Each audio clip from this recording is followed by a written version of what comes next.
Вадим Редькин. Путешествие в каюте карцера. Часть 3. В 5:20 утра, как и договаривались, дежурный заглянул в кормяк каюты, чтобы разбудить меня. Поблагодарил его. Такая пунктуальность не является здесь бесспорной. Я уже не спал с 4 часов. Сделал пробуждающую гимнастику. Карцер – удобное место для лежачей гимнастики. Нары занимают почти все пространство этой кельи.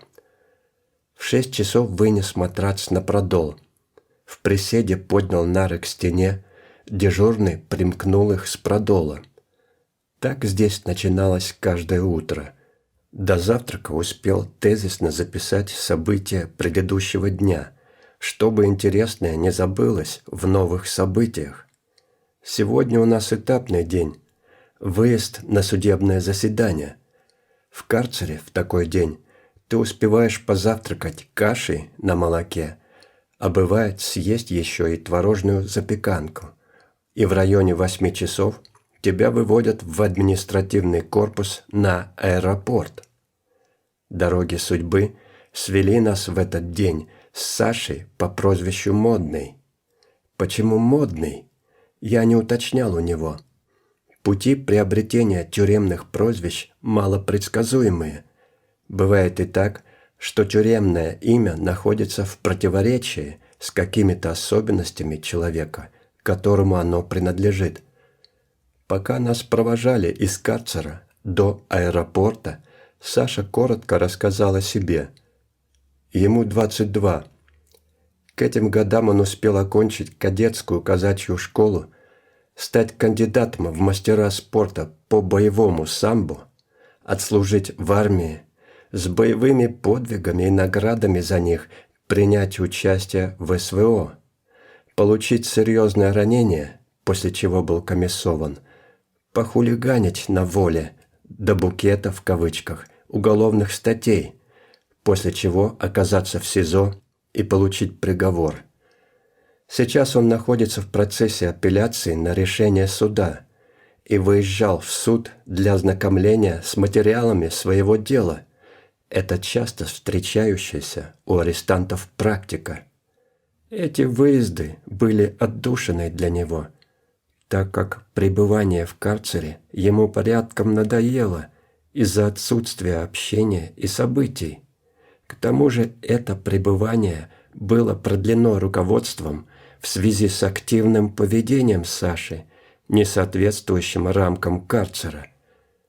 После аэропорта предоставляется возможность переодеться из униформы карцера в свою одежду для выезда в суд. Я сделал это с удовольствием. Модный не стал тратить время. Какой смысл переодеваться, а потом опять переодеваться? «Лучше я покурю и пообщаюсь», — пояснил он. После чего Саша отправился в большой бокс для курящих с обилием общения. А я попал в небольшой бокс для некурящих. В СИЗО есть такая опция, где меня уже ждали учитель и Володя. Праздничные мгновения. Мы снова вместе, крепко обнимаемся, а потом общаемся в течение 2-3 часов до выезда на заседание. Общение с учителем – это и есть роскошь из роскоши человеческого общения, протекающего в силу надчеловеческих законов совсем нечасто среди тысячелетий. Общаемся мы о разном, об особенностях тюремной жизни, об общине, о друзьях и наших семьях, о процессах на планете, и все реже о нашем, потерявшем смысловое очертание процессе, когда остается лишь терпеливо ждать того конца, когда претерпевший спасен будет. Заседание суда текло ровно и спокойно. Продолжался допрос Володи. Владимир отвечал на вопросы своего адвоката, до вопросов потерпевшей и прокурора, когда течение заседания перестает быть ровным, в этот день не дошло. После заседания мы пообедали в судебном боксе прихваченными с собой припасами. Лишь я, как узник карцера, не имел возможности взять с собой съестное. Выдаваемым в СИЗО при выезде на этап пайком мы, оставаясь вегетарианцами, не пользуемся. Обед получился замечательным. Кроме адыгейского сыра, мы с большим аппетитом съели винегрет, приготовленный сокамерниками учителя и приправленный общинным таяцким подсолнечным маслом холодного отжима. И, конечно, пища этого дня, как обычно на судебных этапах, была благословлена учителем. На обратном пути в следственный изолятор автозак, машина для перевозки заключенных, был плотно забит ребятами из других районных судов города. Несмотря на стесненные условия и духоту, а может и благодаря этим обстоятельствам, мы с учителем принялись весело фантазировать на тему, как нам по возвращении домой будет не хватать СИЗО после стольких лет пребывания в нем, и что в связи с этим мы будем предпринимать. В этой антистрессовой фантазии мы наделили нашего друга Бориса, как более старшего по возрасту, ответственностью дежурного по продолу между нашими домами, которые находятся в обители Рассвета в пределах 100 метров друг от друга. Старшой не только должен был выводить нас на прогулку, но и, в отличие от дежурного в СИЗО, принимать участие в конной, в кавычках, веревочной дороге между нашими хатами, чтобы мы могли при помощи такой почты, в кавычках, слать малявы записки не только друг другу, но и старшому, когда, к примеру, подошло время прогулки или этапа, в кавычках, на рыбалку. А если малява не обнаружит адресата на месте, то мы будем шуметь по погоде, в кавычках, орать в окно: «Старшой! Время! Хорош баклуши бить! Веди нас на прогулку!» Территорию нашей прогулки мы решили не ограничивать строительством прогулочного бокса, но поставить на полянке, граничащей с лесом, металлическую дверь, чтобы иметь возможность по завершении прогулки звучно бить в дверь ногой и при этом орать: «Командир! Время! Хорош баклуши бить! Пора по хатам!»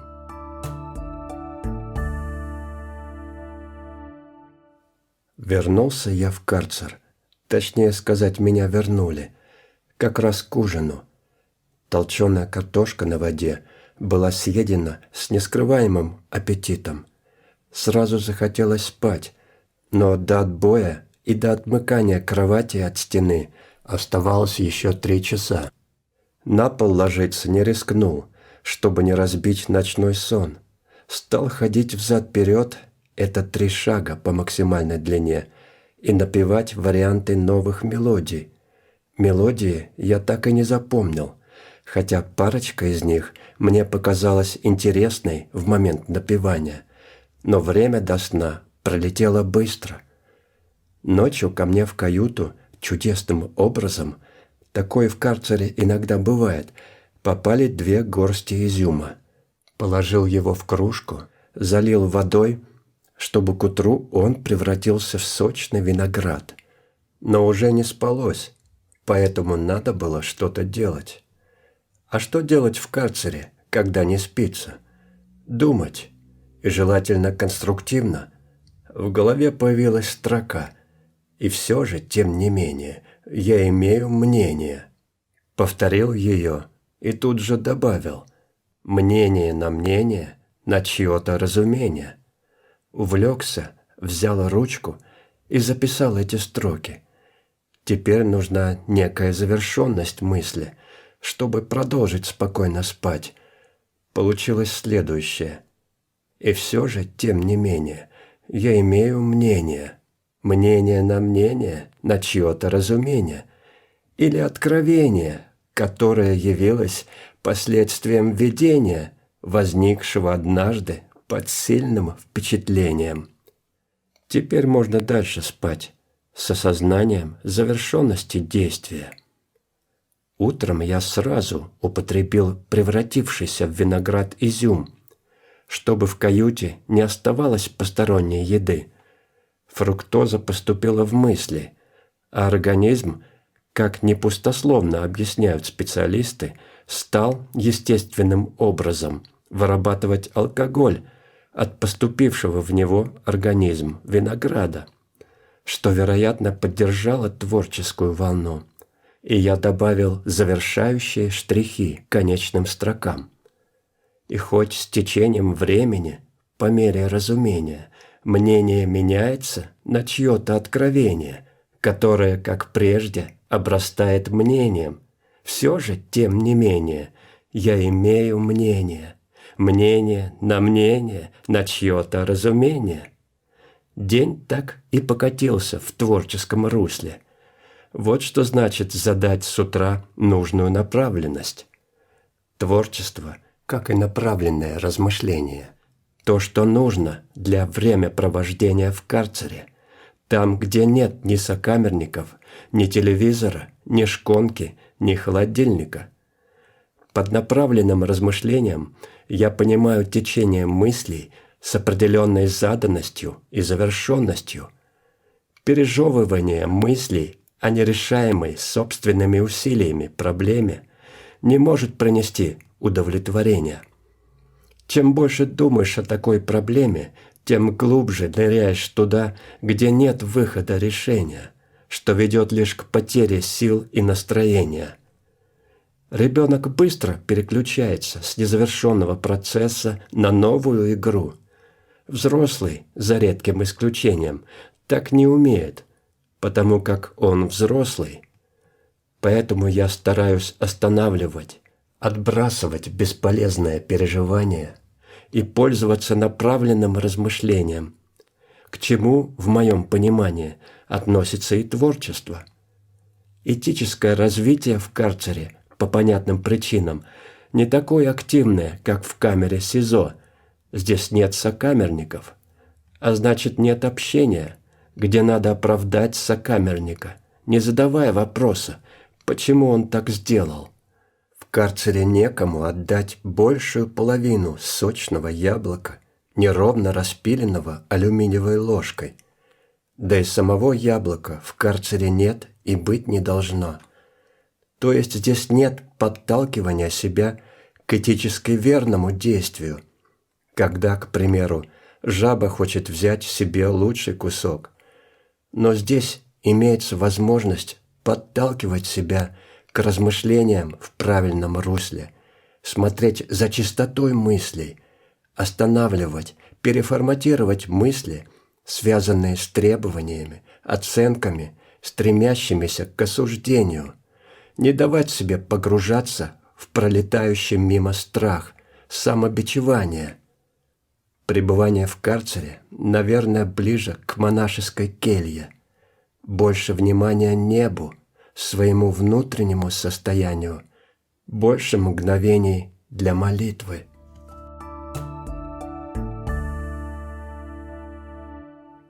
Вскоре после завтрака приступил к стиху в размере 3:1,5 другое времени течения. Это не был стих, который написался сразу. Я с удовольствием посидел с ним до обеда. Время пролетело незаметно. Сразу появились только завершающие строки. «Однажды возвращусь к своей семье, заждавшейся объятий, и в дел хозяйских суете, устав от них, про карцер расскажу жене, что в одиночке тоже был я счастлив». Пообедал корочками от полбуханки свежего белого хлеба, съел все 5 сторон этого куба без одной грани, сделал несколько глотков отстоявшейся воды. На прогулке с вниманием продышал пранаяму и бхастрику, слегка першило горло и посапливал нос, возможно, от лежания моей небольшой массы на казавшемся прохладном полу. Поэтому вентилировал легкие с вниманием к тому, что делаю. Уверен, что эти упражнения помогают мне редко болеть вирусными инфекциями, которых хватает в СИЗО. Пранаяму делаю с небольшими нюансами. Поделюсь, вдруг кому пригодится. Напомню, что тип дыхания в этом упражнении энергетический, шумный, через нос и заднюю стенку гортани, напоминающий звуком дыхание во сне. Возьмем счет на 8. Описывать, как выполняется упражнение, не буду. Это легко найти в интернете. Скажу, как веду счет во всех 3 кругах пранаямы. Вдох – счет до 8. Задержка дыхания – до 8. Выдох – счет до 12, чтобы живот втянулся и слегка массировал внутренние органы. При этом можно втянуть и промежность, а можно и не втягивать. Как пожелаете, по настроению. Задержка дыхания на выдохе – счет до 8. Делаю обычно не менее 8 кругов в каждом из 3 фрагментов пранаямы. Визуализация, о чем думаете, тем и наполняетесь. Я стараюсь думать о световом потоке. То есть своего рода дыхательная медитация, совсем несложная. 3-й глаз искать не надо. После вечерней молитвы на отомкнутых нарах мысленно обнял внучку. Поздравил ее и родителей с 1-м месяцем ее воплощенной жизни.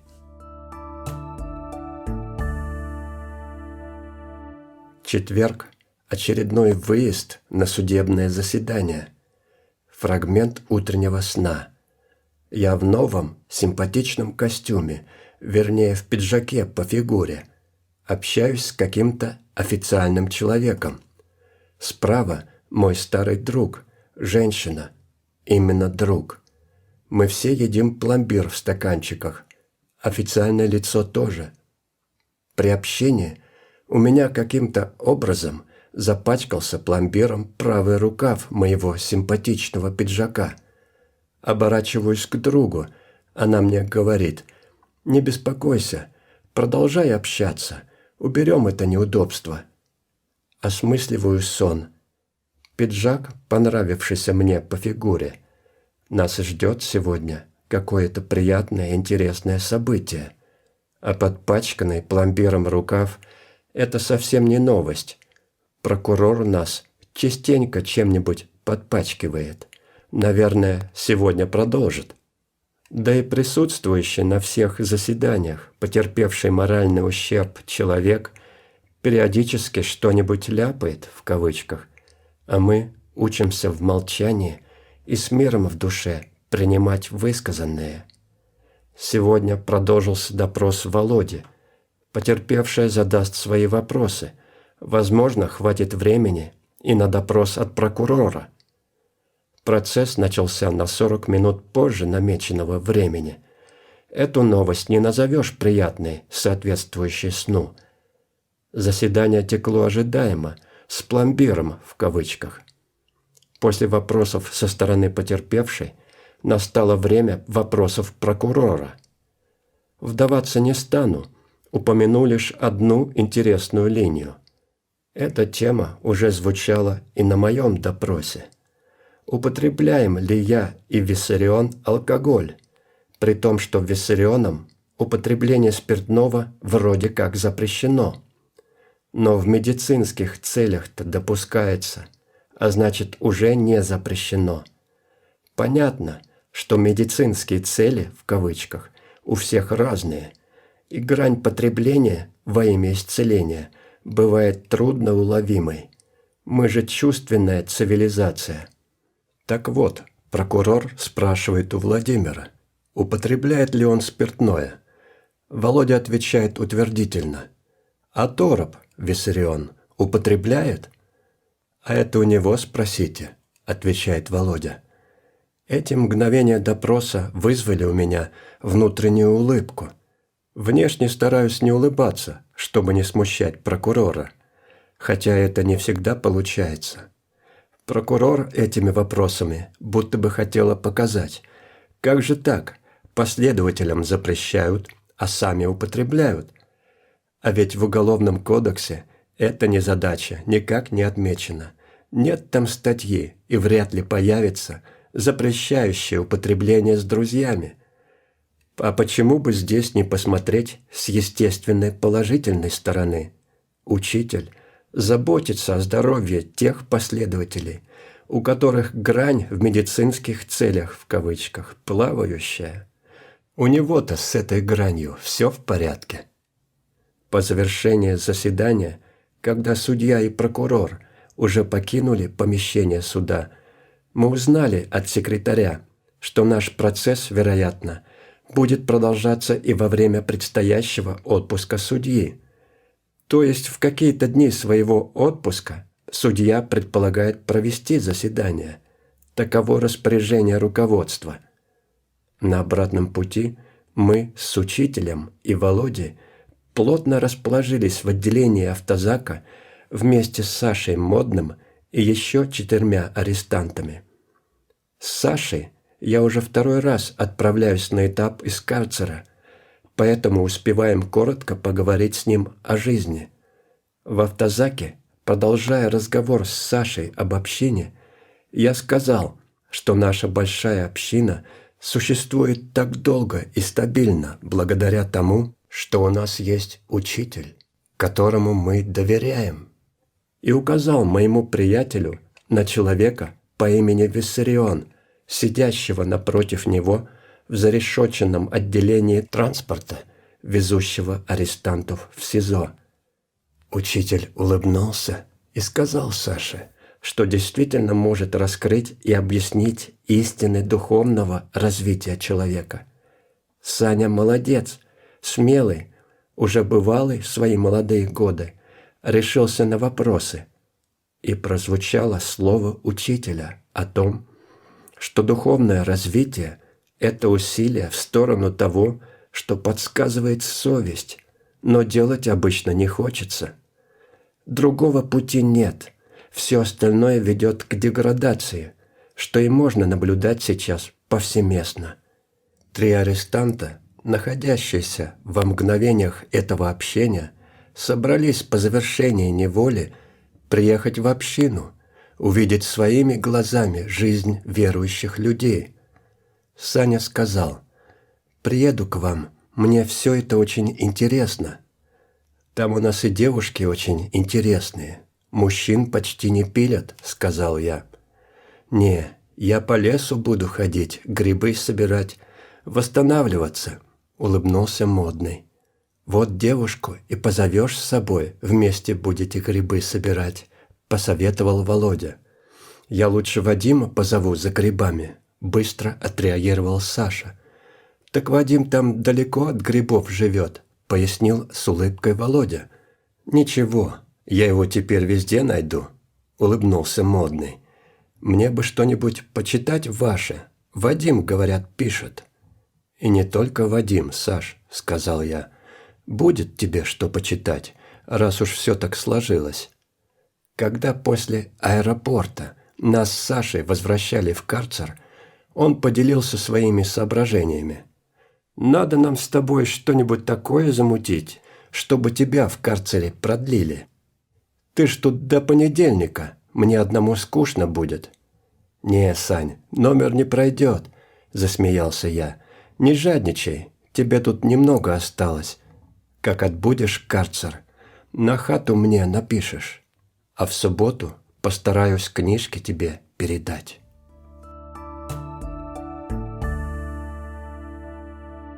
Когда вернулся в свою каюту, ужин уже прошел, но на приваренном к нарам столике стояла или лежала вермишель в металлической тарелке.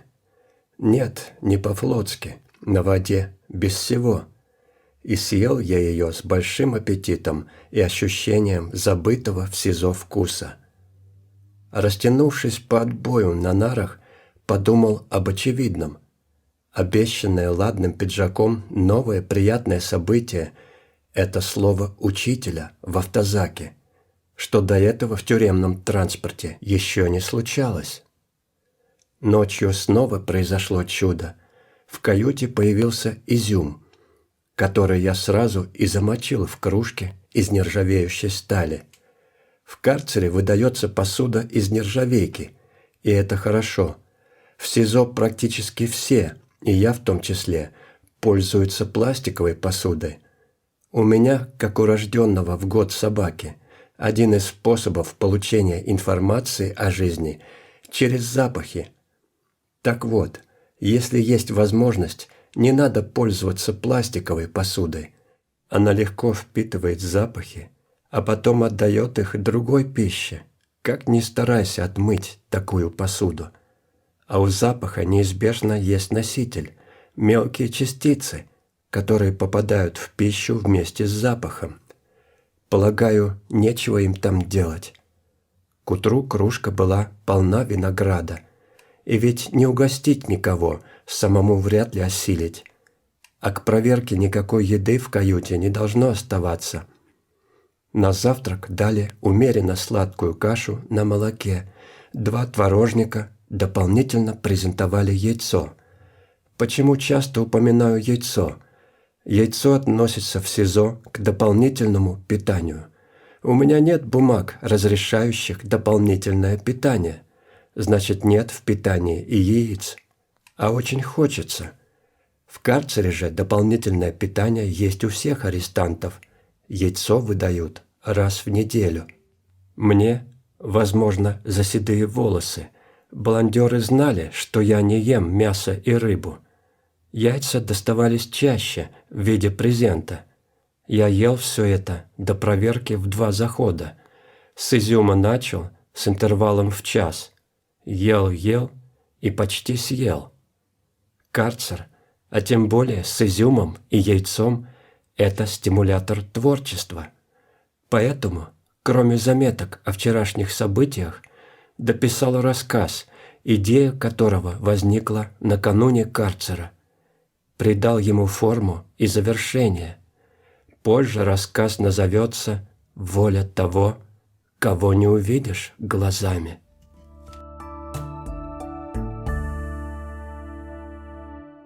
До обеда мне повезло побывать в административном корпусе, встретиться с моим защитником Софи.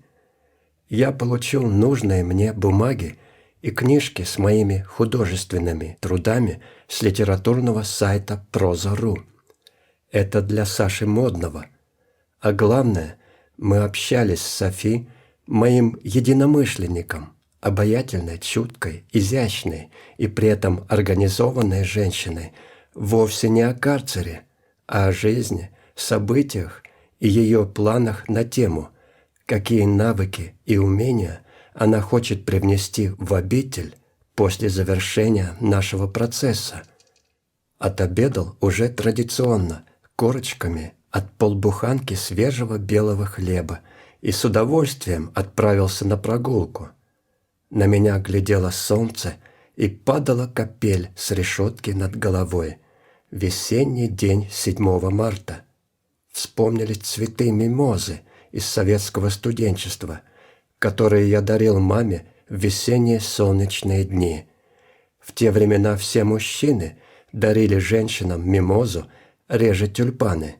Почему так? Наверное, мимоза распускалась в южных районах страны на рубеже февраля и марта. Бизнеса по выращиванию цветов, как и любого другого, тогда вроде бы не существовало. А если что-то такое и существовало, то легко могло попасть под уголовные статьи.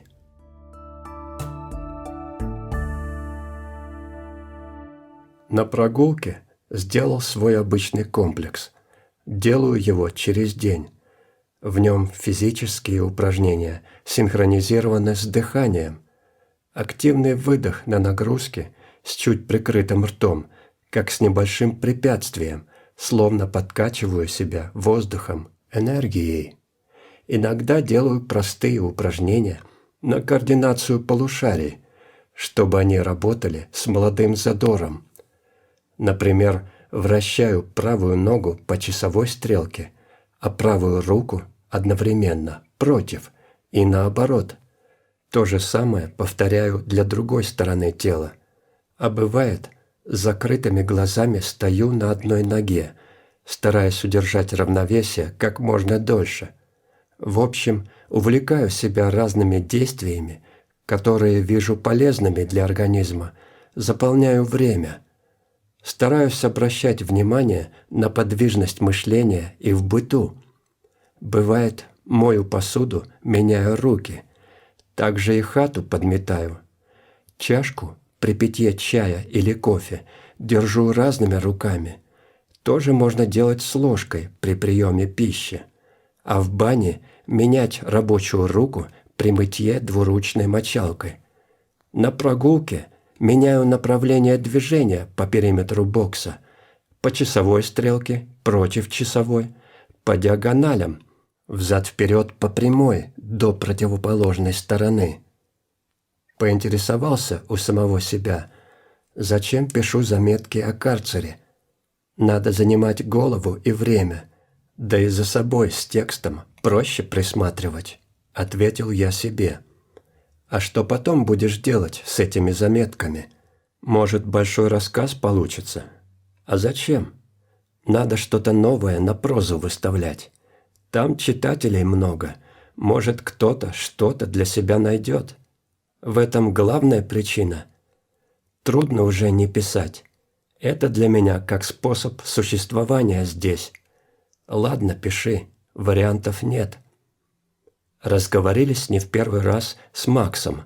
Он гулял в соседнем боксе. Наши каюты в карцере соседствуют, а значит и гулять нас выводят в соседние боксы. А Макс, как и я, прогулки не пропускал. Максиму лет 40. Это его 7-я ходка. Начал он это путешествие в 16 лет. В 19, выйдя на свободу, влюбился. Чувство было обоюдным. Вскоре расстались из-за приключенческого характера Макса. А у него родился сын. Девушка вышла замуж. У сына Максима появился неродной отец. «Макс, а почему сюда так часто попадал?» Задал я странноватый вопрос. «Вырос в таком районе, привык за свое стоять», — ответил Макс. «И что, привык за годы к тюремной жизни? Как говорят, тюрьма – дом родной. Не к чему здесь привыкать.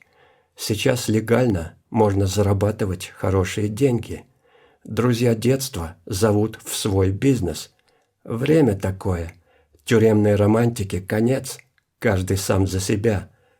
Значит, есть вариант не попасть сюда снова. Есть такое дело.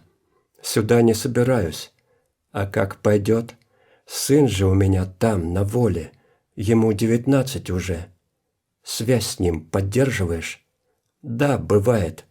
И с матерью его тоже. Расстались мы 20 лет назад. Недавно развелась с мужем. Общаемся с ней, говорит, любит. А ты? Чувства вернулись. Да и не прав я тогда был. Они меня ждут. И сын тоже. С отчимом он рос. Не ладилось у них. Подарок судьбы, Макс. Есть возможность что-то исправить. Согласен с тобой, Вадим. Вот и не хочу сюда возвращаться. В кои веки планы мои чистые. Бог даст, получится.